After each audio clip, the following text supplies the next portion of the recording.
Welcome back everyone, welcome to civil services study. Test number 19 लगाते हैं UPSC civil services prelims के लिए 2021। तो चलिए स्टार्ट करते हैं। 10 फरवरी को इसका जो है नोटिफिकेशन आ जाएगा, मतलब फॉर्म भरने स्टार्ट हो जाएंगे इस वर्ष के लिए 21 के लिए। तो क्वेश्चन नंबर 1 पर आ जाइए।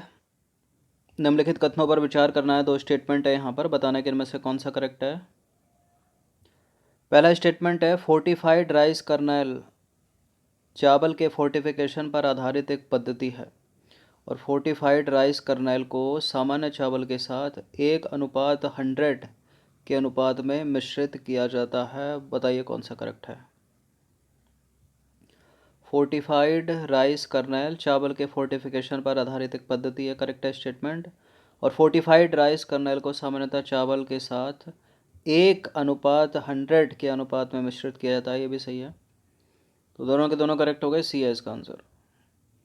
तो देखिए, फोर्टिफाइड राइस कर्नल चावल के फोर्टिफिकेशन पर आधारित एक पद्धति है जिसमें चावल को पीसकर पाउडर तैयार किया जाता है और इसमें पोषक तत्वों का मिश्रण किया जाता है। ठीक है, इस फोर्टिफाइड चावल के मिश्रण को पुनः चावल के आकार में बदला जाता है, जिन्हें फोर्टिफाइड राइस कर्नल कहा जाता है। ठीक है, अब देखिए, इस फोर्टिफाइड राइस में सामान्य चावल के साथ इसको जो है 1:100 के अनुपात में मिश्रित किया जाता है। इसके बाद इसे सार्वजनिक वितरण प्रणाली के तहत वितरण के लिए जारी कर दिया जाता है। तो मुद्दा क्या हो रहा है, पोषक तत्व इसमें जो है मिश्रित किए जा रहे हैं ताकि पूरा न्यूट्रिशन इसका जो है भोजन में मिल सके। ठीक है,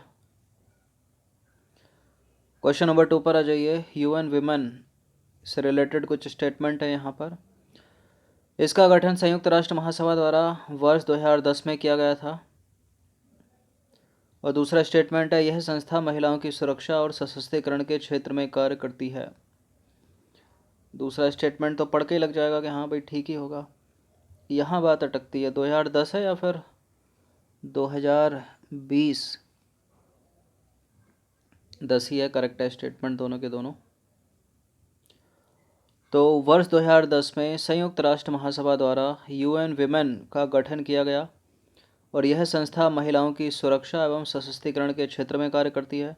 इसके तहत संयुक्त राष्ट्र तंत्र के 4 अलग अलग प्रभागों के कार्यों को संयुक्त रूप से संचालित किया जाता है, जैसे कि महिलाओं की उन्नति के लिए प्रभाग, महिलाओं की उन्नति के लिए अंतर्राष्ट्रीय अनुसंधान और प्रशिक्षण संस्थान, लैंगिक मुद्दों और महिलाओं की उन्नति पर विशेष सलाहकार कार्यालय और महिलाओं के लिए संयुक्त राष्ट्र विकास कोष।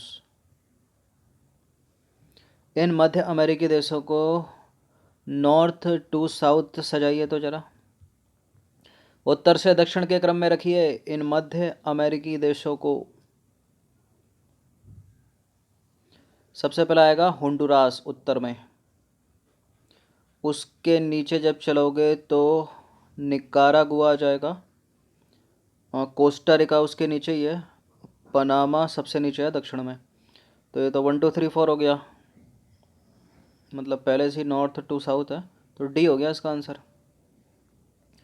तो देखिए, होंडुरास, उसके नीचे है निकारागुआ, उसके नीचे है कोस्टा रिका और फिर नीचे है पनामा।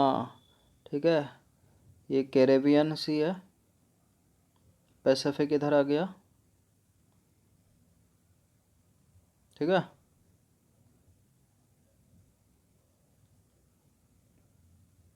क्वेश्चन नंबर 4 पर आ जाइए। हाल ही में समाचारों में रही लुहरी जल विद्युत परियोजना में किसकी सक्रिय भागीदारी है? Luhri hydro electric project Punjab सरकार, हिमाचल सरकार, भारत सरकार, हिमाचल सरकार, उत्तराखंड सरकार, हिमाचल सरकार, पंजाब, उत्तराखंड और हिमाचल सरकार किसकी? देखिए, इसमें पंजाब सरकार के नहीं है तो एलिमिनेट हो जाएगा ए और एलिमिनेट हो जाएगा इसमें डी। भारत सरकार और हिमाचल प्रदेश सरकार की है, तो ऑप्शन नंबर बी हो जाएगा इसका आंसर। तो हिमाचल प्रदेश के कुल्लू एवं शिमला जिलों में सतलज नदी पर, कौन सी नदी पर? सतलज नदी पर स्थित 2010 मेगावाट क्षमता वाली लुहरी जल विद्युत परियोजना लुहरी हाइड्रो इलेक्ट्रिक प्रोजेक्ट के प्रथम चरण का कार्य जो है शुरू किया गया है इसलिए न्यूज़ में है ये। और इस परियोजना में भारत सरकार और हिमाचल प्रदेश सरकार की सक्रिय भागीदारी है। बात करें सतलज नदी की, तो सतलज नदी उन 5 नदियों में सबसे लंबी है जो उत्तरी भारत एवं पाकिस्तान में पंजाब के ऐतिहासिक क्षेत्र से होकर बहती है। ठीक है, सतलज नदी जो है सिंधु नदी के सबसे पूर्वी सहायक नदी है।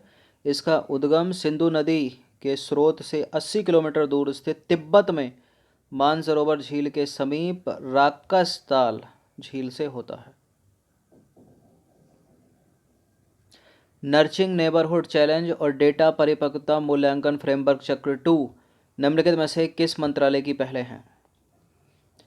किस मंत्रालय की पहले हैं? ये दोनों की दोनों आवासन और शहरी मंत्रालय। ऑप्शन नंबर सी है इसका आंसर।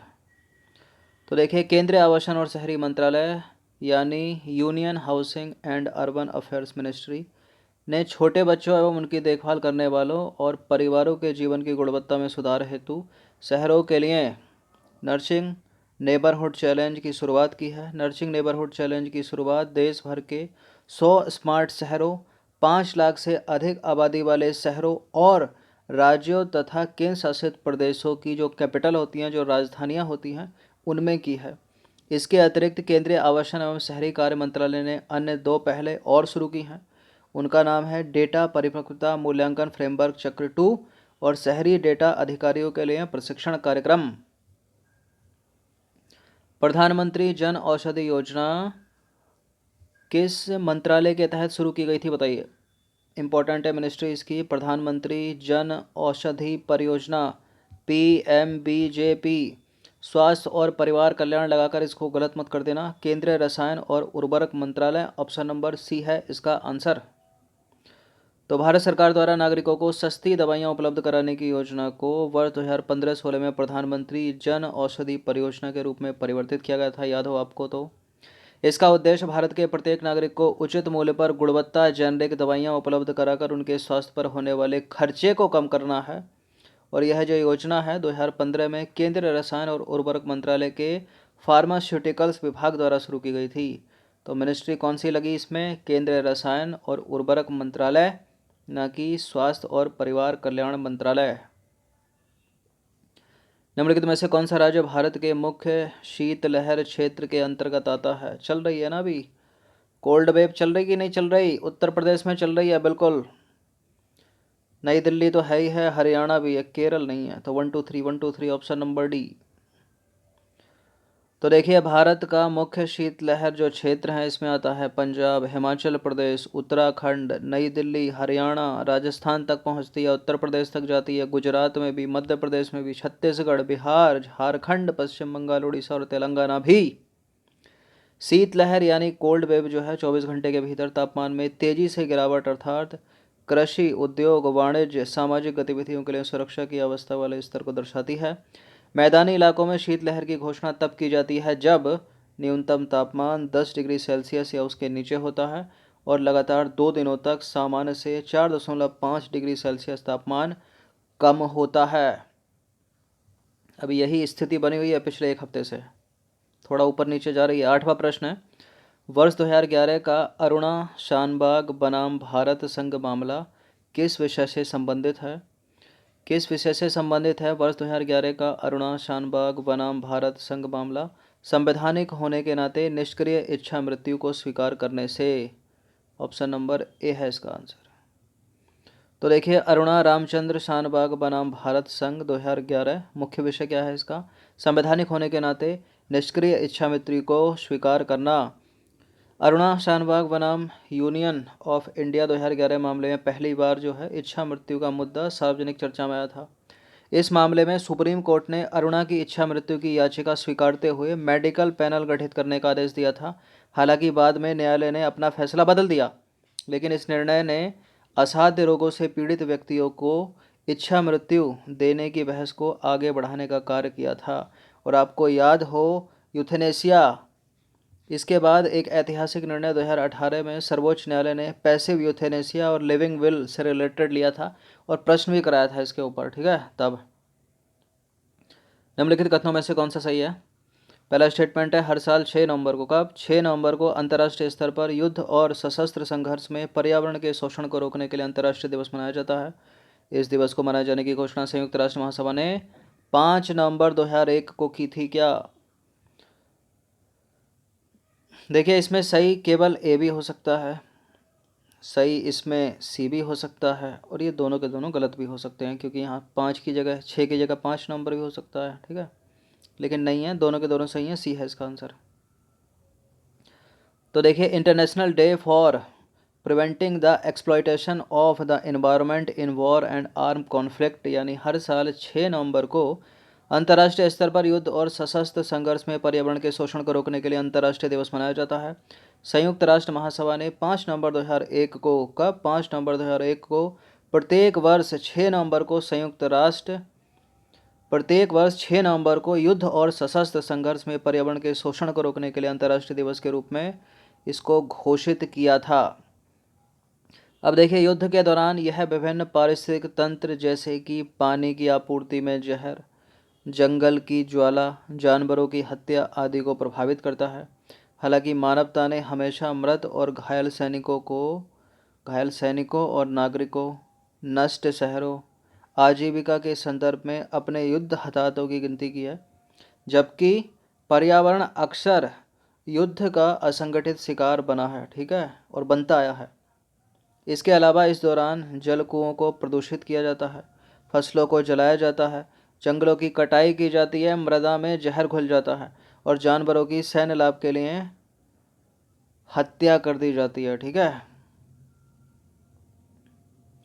अंतिम प्रश्न की तरफ अग्रसर होते हैं। निम्नलिखित कथनों में से कौन सा कथन सही है? पहला स्टेटमेंट है, भारत में चांदी का सबसे बड़ा उत्पादक राष्ट्र विश्व में चांदी का सबसे बड़ा उत्पादक राष्ट्र मैक्सिको है और भारत में चांदी का सबसे बड़ा उत्पादक राज्य राजस्थान है। बताइए। देखिए पहला वाला तो करेक्ट ही है, विश्व में चांदी का सबसे बड़ा उत्पादक राष्ट्र मैक्सिको है। भारत में क्या चांदी का सबसे बड़ा उत्पादक राज्य राजस्थान है? बिल्कुल राजस्थान ही है, करेक्ट है दोनों के दोनों स्टेटमेंट, और सी है इसका आंसर। तो पहला तो करेक्ट है, काफ़ी सालों से बना हुआ है पहले नंबर पर मैक्सिको। बात करें भारत की, तो भारत में सर्वाधिक चांदी उत्पादन करने वाला प्रदेश जो है वो राजस्थान है। भारत में इसका बहुत कम उत्पादन होता है, किसका? चांदी का। भारत जो है अपनी आवश्यकता की पूर्ति करने के लिए कुछ देशों पर निर्भर है, वो है बेल्जियम, ब्रिटेन, इटली, पश्चिमी जर्मनी से इसका आयात करता है भारत। और इसके प्रमुख उत्पादक जो क्षेत्र हैं भारत के अंदर, राजस्थान में जाबर माइन है, कर्नाटक में चित्रदुर्ग तथा बेलारी डिस्ट्रिक्ट है, आंध्र प्रदेश में कडपा, गुंटूर और कुर्नूल जिले हैं, और झारखंड में संथाल परगना, और उत्तराखंड में है अल्मोड़ा। उत्तराखंड से पीसीएस और दूसरे जो कम्पिटिटिव एग्ज़ाम होते हैं उत्तराखंड के, ये बहुत पूछते हैं कि उत्तराखंड में चांदी का उत्पादक राज्य कौन सा? कौन सा? अल्मोड़ा। तो ये 10 प्रश्न थे आपकी प्रैक्टिस के लिए इम्पोर्टेंट, इनका रिवीजन कम से कम एक बार तो कर ही लेना। बाकी इस पूरी की पूरी टेस्ट सीरीज़ की प्लेलिस्ट बना रखी है मैंने, वहाँ पर आप टेस्ट नंबर 1 से लेकर ये जो भी 18-19 था उस तक पहुँच सकते हो। हर दिन प्रैक्टिस करते रहिए, थोड़ा थोड़ा पढ़ते रहिए। ऐसा नहीं है कि आप जब एडमिट कार्ड आएगा तो पूरे साल की पढ़ाई 1 महीने में कर लोगे, कुछ नहीं होता 1 महीने में। हर दिन थोड़ा थोड़ा पढ़ना पड़ता है। तो यूपीएससी सिविल सेवा, बीपीएससी और यूपीपीसीएस की टेस्ट सीरीज़ हर दिन चल रही है, उसका लाभ उठाते रहिए। चैनल को आप सब्सक्राइब कर सकते हो, टेस्ट को लाइक कर सकते हो अगर पसंद आता है तो, दोस्तों में शेयर कर सकते हो। धन्यवाद।